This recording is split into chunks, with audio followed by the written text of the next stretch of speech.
Hi, I am Bianca Luca. I am a member of this new association called BiSMart. We are based in Romania, and we initially started this association not long ago, about 3 months ago, and we're slowly starting to make progress. That's wonderful. Well, it's very nice to see you again, Bianca. My name is Alexis Kline. I'm the Vice President of Mission Delivery and Research Implementation with the Multiple Sclerosis Association of America. We are based in Cherry Hill, New Jersey, in the US. We were started in the 1970s. We have people from all over the country that work with MSAA. I'm based in Austin, Texas. And I've been with the organization for about 5.5 years now, but my father is living with MS. And so I've been a fan of the organization and familiar with multiple sclerosis, kind of wanting to know more about it basically my whole life too. So it's really nice to be here today. Thank you so much for having me. Yes, of course. It's so wonderful to have you here as well. Why don't we start talking about more of our project? Lately, our association started this um, great project with donating certain gym machines and bikes for people in need.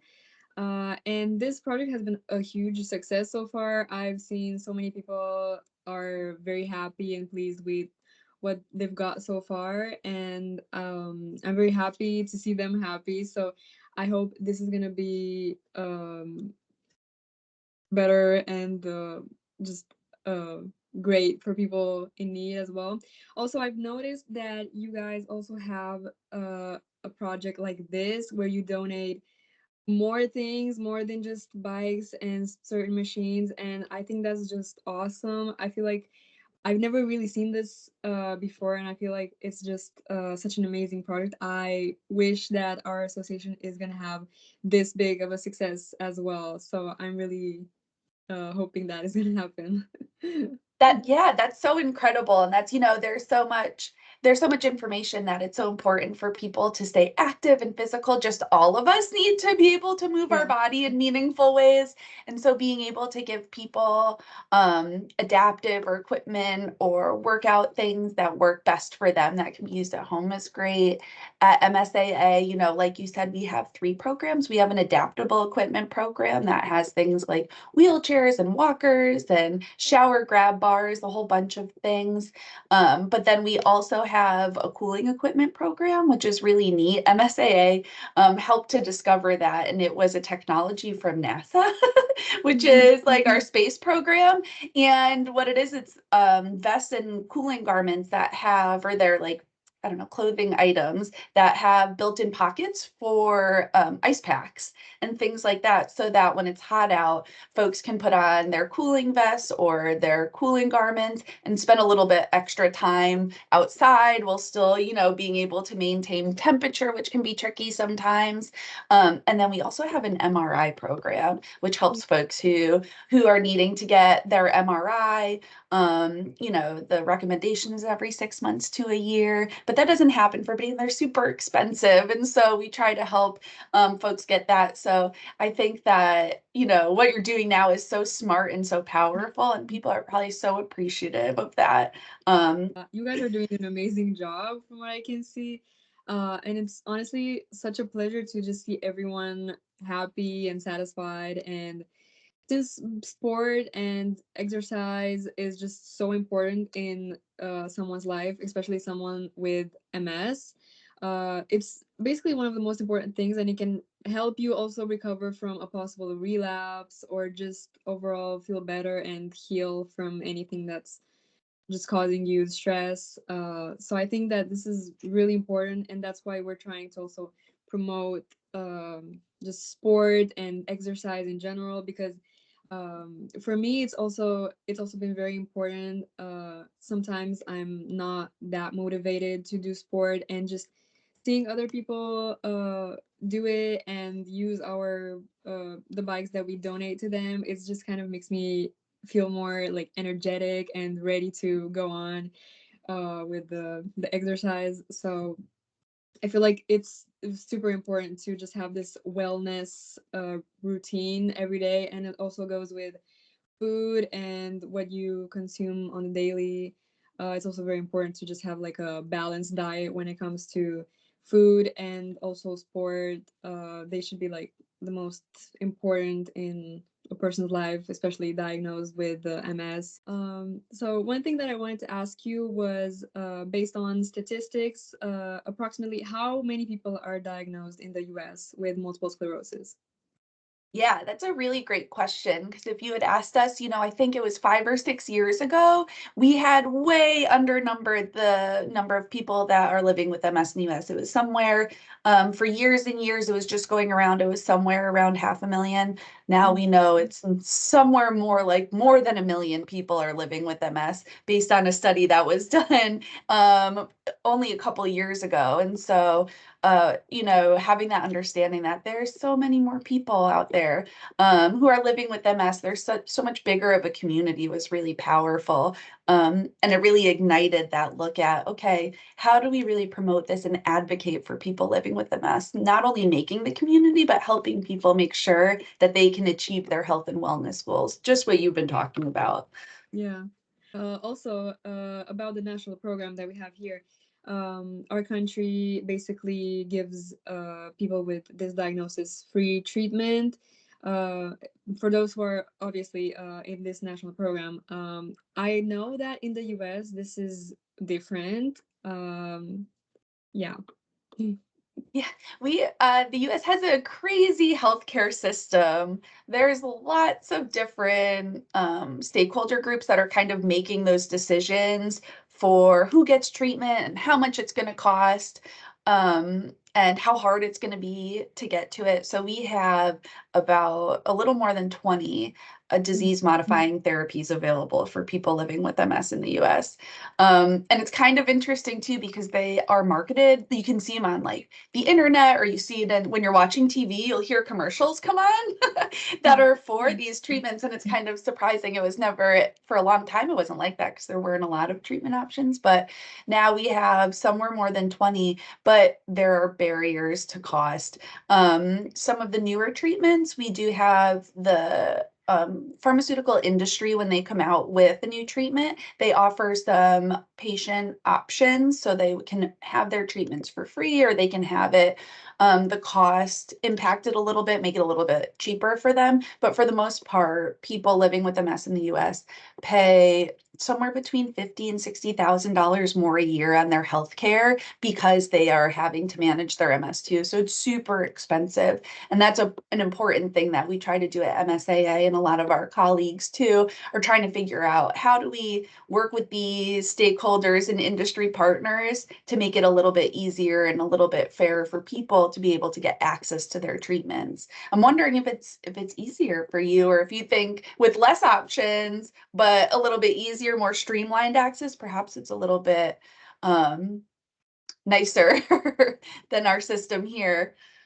Yeah, well, yeah, there is a pretty big difference between the system here and in the US. And it's great that you guys are trying to like make it more accessible for people. I think that's just great.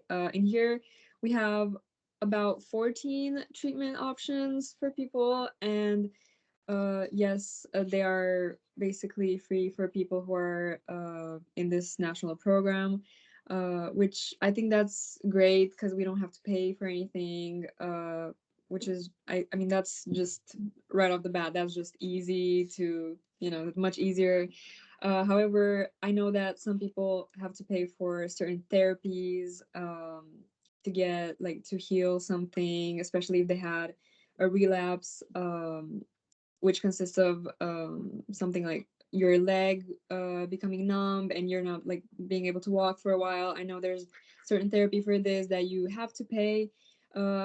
It's only about a few of these therapies who are free here per year. So I guess we do have a limit when it comes to this. But yeah, I would say that it's a bit easier in here since we have this program and it's more accessible for people. Well, I'm happy. I'm happy Yeah. to hear that. Yeah. Yeah, that's great. One thing that I do notice though about this diagnosis, especially on myself, since I've been diagnosed for a little bit over a year. I've been noticing that stress and anxiety are playing a huge role in this, and I know that most people don't really know how to manage it that well, and it's becoming more and more difficult to manage it by yourself. So, what do you think are some ways, some useful ways for people to manage their anxiety and stress when it comes to their diagnosis? Yeah, I mean, it's such an incredible challenge that people living with MS have to field and understand. And I think when you look outside of that too, mental wellness and mental health is challenging to begin with. It's something that lots of people experience. And so I think when you have that, itself, you have mental health and mental wellness, and then you add on to it something really difficult and complex to navigate, like MS, you're just sandwiching it on top. And so I think it goes to all the things that you're talking about is, when we say it's important to get out and exercise and move your body in meaningful ways, that's just that extra bit of importance if you're dealing with a chronic illness and you're needing to be able to really figure out how you want to navigate things.